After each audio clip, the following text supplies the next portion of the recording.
News eighteen বাংলায় দেখছেন তারকা কেন্দ্র, আর সত্যি তারকা কেন্দ্র দমদম লোকসভা কেন্দ্র, যেখানে তিনবারের পর চতুর্থবারের জন্য তৃণমূল কংগ্রেসের প্রার্থী সৌগত রায় মুখে ক্রিম মেখে সূর্যের প্রখর তাপের জন্য প্রস্তুত হচ্ছেন, সঙ্গে শরবত। কিসের শরবত? শরবত না, এটা জুস, মুসাম্বি। প্রচণ্ড দাবদাহ, তার মধ্যে এতটা লং জার্নি, ইলেকশন 7 দফায়, এবং এটা সত্যি কতটা কষ্টকর? খুবই কষ্ট, খুবই কষ্টকর। যখন বাড়ি ফিরি সকালের পর, মনে হয় কেউ আখ মারাই মেশিনের মধ্যে দিয়ে দিয়েছে, তাও চেষ্টা করছে। আপনি সবথেকে রাজ্যের প্রবীণতম যে প্রার্থী হিসেবে লড়ছেন, এই কেন্দ্রে আপনার যারা সতীর্থ, সেখানেও পাকা চুলের সুজন চক্রবর্তী এবং শিলভদ্র দত্ত দীর্ঘদিন আপনার সঙ্গে কংগ্রেস করেছেন, এখন বিজেপির প্রার্থী। কি বলবেন বিরোধী প্রার্থী সম্পর্কে? না, ওদের পার্টি থেকে দিয়েছে, ওরা দাঁড়িয়েছেন। তার মধ্যে শিলভদ্র শরীর খুব খারাপ, লিভার ট্রান্সপ্ল্যান্ট হয়েছিল, চেষ্টা করছে, কিন্তু ওর জন্য আমি চিন্তিত, ওর শরীর নেই। আর সুজন চক্রবর্তী একেবারেই ফ্যামিলিয়ান নয় দমদমের সাথে, এসে এখন রাস্তাঘাট চিনছে।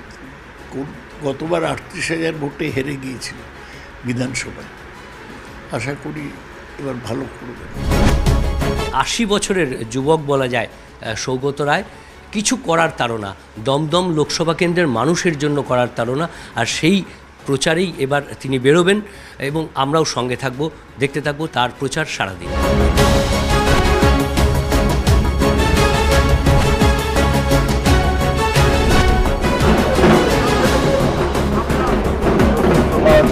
আপনাদের সকলের কাছে হাত জোর করে দুয়ারে দুয়ারে এসেছেন অধ্যাপক সৌগত রায়, তৃণমূল কংগ্রেসের প্রার্থী, মমতা ব্যানার্জির আশীর্বাদ প্রার্থী অধ্যাপক সৌগত রায় আগামী লোকসভা ভোটে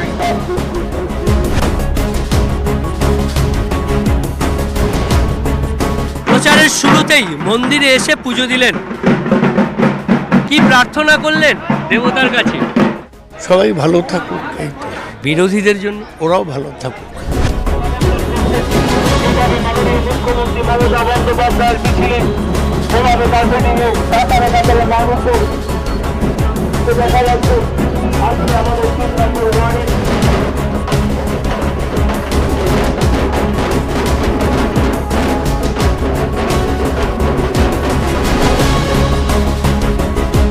লোকসভার নির্বাচন দেশের নির্বাচন, সেই দেশের নির্বাচনে বিজেপি প্রধান প্রতিদ্বন্দ্বী মনে করেন?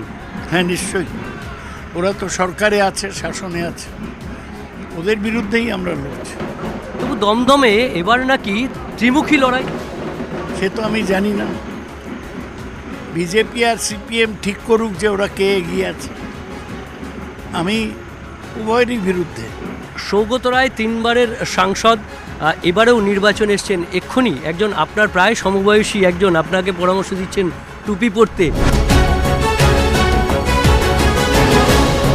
টুপি পরলেও মাথায় অসুবিধা হয়, মাথাটা অস্বস্তি লাগে, কিন্তু টুপি বোধহয় পরা উচিত। সিপিএমের প্রার্থী এখানে সুজন চক্রবর্তী, তিনি বলছেন যে এখনও তৃণমূল কংগ্রেসকে সিপিএমের সন্ত্রাস বলে ভোট চাইতে হচ্ছে। উন্নয়ন কোথায়? উন্নয়ন তো আছেই, প্রতি জায়গায় উন্নয়ন। আমরা মানুষকে মনে করাচ্ছি যে সিপিএম সুযোগ পেলেই সেই সন্ত্রাস করবে। বিজেপি সারা দেশে লড়াই করছে, এবার তারা বলছে 400 পার। ওরা এরম বলে, বাংলায় তো বলেছিল আগলে বাদ 200 পার, কোথায় হয়েছে? এবার বিজেপি 200 সিট পেতে কষ্ট হবে। যদিও এটা সংসদের নির্বাচন, দেশের জন্য নির্বাচন, কিন্তু যখন এই পানিহাটি বা সোদপুর বিভিন্ন জায়গায় আপনি যাচ্ছেন, স্থানীয় সমস্যাও তো মানুষ বলছেন। নিশ্চয়ই লোকে ভাবে যে এই একটা সময় নির্বাচন, যখন পলিটিক্যাল পার্টিরা তাদের কাছে আসে, তারা তো আর গিয়ে রোজ রোজ কমপ্লেন করতে পারে না। সামনে পেলে বলে এখানে জলের প্রবলেম আছে, বলে জঞ্জালের প্রবলেম আছে, বলে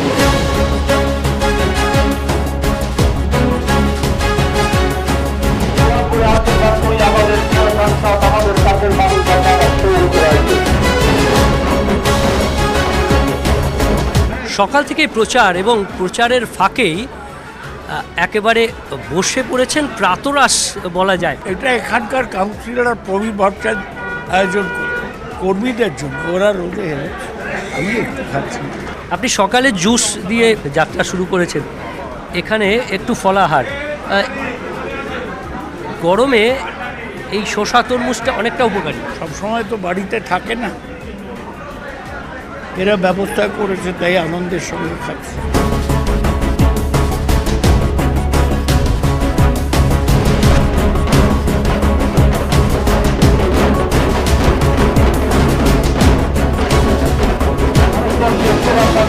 অধ্যাপক সৌগত রায় আমাদের মাঝে।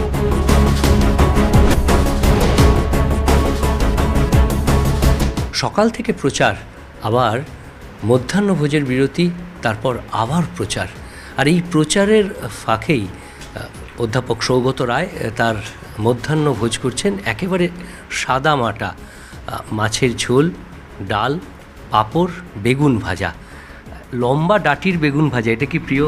আমি সবজি টবজি কম খাই, তার মধ্যে যেটুকু সবজি খাই তার মধ্যে বেগুন ভাজা না, কেন শুধু লম্বা ডাটি কেন, গোল করে কাটা বেগুন ভাজাও খাই। ডায়াবেটিক পেশেন্ট তো খাবারের ক্ষেত্রে কি কোনো মানে বেছে টেছে খাওয়ার? মিষ্টি না খেলেই বল, ভাত তো খেতে হবে।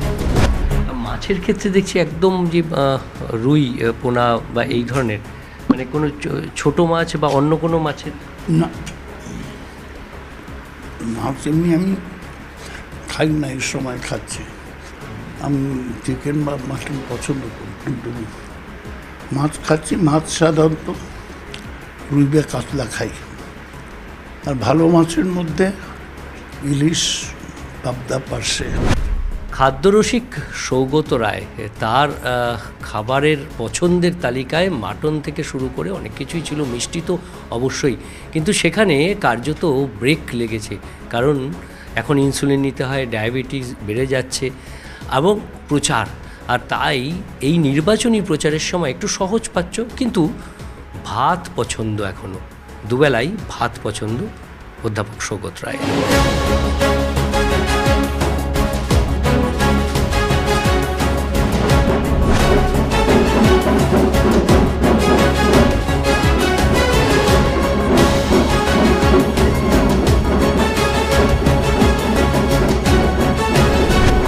অধ্যাপক হিসেবে আপনি তো অনেক ছাত্রছাত্রী তৈরি করেছেন, জাতীয় বিজ্ঞান অনুসন্ধান পুরস্কার সে পেয়ে স্কুল জীবনে।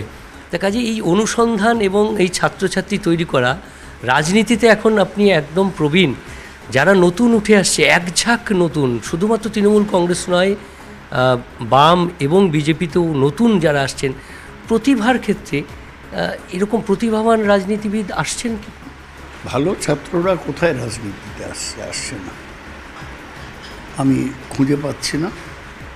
ভালো ছাত্ররা আমাদের সময় পিওর সায়েন্স পড়তো, তারপর ইঞ্জিনিয়ারিং পড়লো, তারপর মেডিকেল পড়লো, তারপর ম্যানেজমেন্ট পড়লো, এইসব দিকেই ছেলেরা চলে যাচ্ছে। তবুও নতুনদের মধ্যে কাউকে প্রতিভাবান দেখছেন না? পড়াশোনার দিক থেকে প্রতিভাবান দেখছে, রাজনীতির দিক থেকে প্রতিভাবান। এই যে মমতা ব্যানার্জি দুজনকে নমিনেশন দিয়েছে, সায়নী ঘোষ, দেবাংশু, তারা খুবই ভালো রাজনীতির দিক থেকে। আমি ওদের মধ্যে প্রমিস দেখছি, পসিবিলিটি দেখছি। এই যে সায়ন্তিকাকে বাই ইলেকশনে দাঁড় করিয়েছেন, ওর মধ্যে খুব পলিটিক্যাল পসিবিলিটি আছে।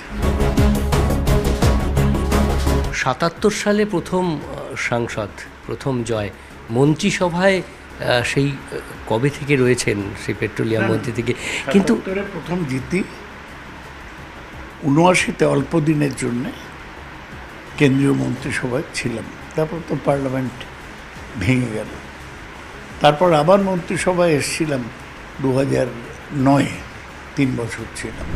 বর্তমানে আপনি যে 4 বারের জন্য সাংসদ পথে, কিন্তু বিধায়ক হিসেবে 5 বার, মানে সেই লক্ষ্যে কি এবার জিতলে 4 বার, সেটাও 5 বার হয়ে যাবে, 77-এ জিতেছে, তারপর 4 বার।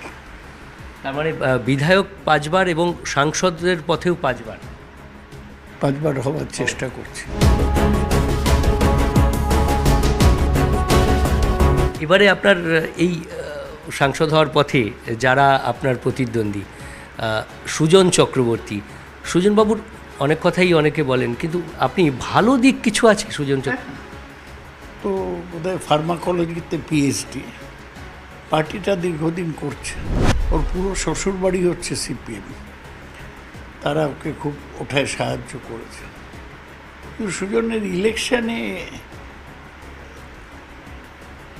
খুব ভালো না, রেকর্ড খুব ভালো না। ও শোভন দেবের কাছে একবার হেরেছে বিধানসভায়, অরূপ ভদ্রর কাছে হেরেছে, আবার এইবার দেবব্রত মজুমদারের কাছে হারলো। ওর হারাই বেশি, আমি যতদূর মনে করতে পারি। ও একবার বিধানসভায় জিতেছে বা 2 বার, আর একবার লোকসভায় জিতেছিল। আর শিলভদ্র তো একবারই বিধানসভায় জিতেছে, তারপর ওর শরীর খারাপ, গত বিধানসভায় হেরে গিয়েছিল, সুতরাং ওর রেকর্ড ভালো নয়। অধ্যাপক সৌগত রায়, যখন এখন বিরোধীরা প্রচারের প্রথম কথাতেই আসছে শিক্ষক দুর্নীতি নিয়ে, অধ্যাপক সৌগত রায় এই শিক্ষক দুর্নীতি নিয়ে কি? আমি শিক্ষক দুর্নীতি কিচ্ছু জানি না। আমি এই হোল প্রসেসটা, যেহেতু এমপি ছিলাম, দিল্লিতে থাকতে হতো, এই হোল প্রসেসটা বাইরে। আমি কাগজে পড়ে যা জানতে পারি, টিভিতে যা জানতে পারি, তার বাইরে আমি কোনো মতামত তৈরি করতে পারিনি, এবং মতামত কেউ আমায় জিজ্ঞেস করেনি। তো এইবার হাইকোর্ট যে সমস্ত নিয়োগ বাতিল করে একটা সিদ্ধান্ত দিল, এটার আমি তীব্র বিরুদ্ধে। এইভাবে মুড়ি মিস্ত্রির একধর করে এতগুলো চাকরি করা লোককে বসিয়ে দেওয়া যায় না। এটা হাইকোর্ট, ওই শুভেন্দু বলেছিল বোমা ফাটাবে, এ তো দেখছি বিজেপির সঙ্গে যোগাযোগ করেই এটা হয়েছে। খুব অন্যায় জায়গা, খুব আনফেয়ার।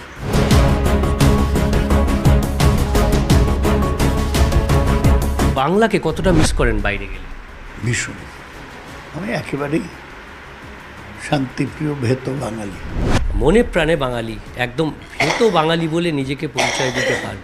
কিন্তু রাজনীতিতে নবীনদের পাশাপাশি প্রবীণদেরও যে প্রয়োজন, গুরুত্ব অনেকটা রয়েছে, সে কথাই তিনি আরও একবার জোর দিয়ে বলেন।